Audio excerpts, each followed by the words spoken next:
Parents in South East London have joined forces to save their local nursery, the latest victim of the recession. The Ark in Southwark was at risk of going under after several potential buyers pulled out. But now the 47-place play school will be run as a charity with parents in charge. Sarah Harris has the story. Ned's been going to the Ark Nursery in Southwark for 2.5 years. Mum usually drops him off and then goes on to her day job.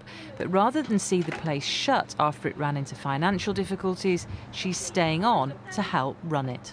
There was just no option, we felt, to be honest. It was a question of having a nightmare scenario and finding alternative childcare, or just putting all our sort of mixed rag bag of resources together and taking it over. We need kitchen staff as well, actually.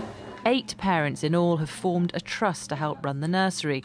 They're not trained in childcare, but bring other skills like accountancy, photography and human resources.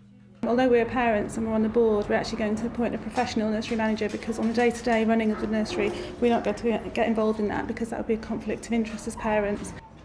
2 London nurseries run by the Happy Times group closed suddenly in the run-up to last Christmas, leaving the parents of 250 children struggling to find childcare in the new year.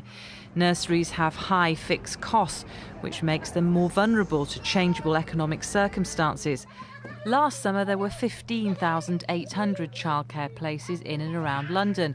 By the turn of the year, that had gone down to over 13,000 places.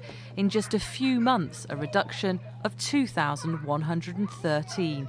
Despite the risks, parents in Southwark are determined to make it work. And I think when you're driven by your own children, you just feel it's not acceptable. You know, failing is not acceptable.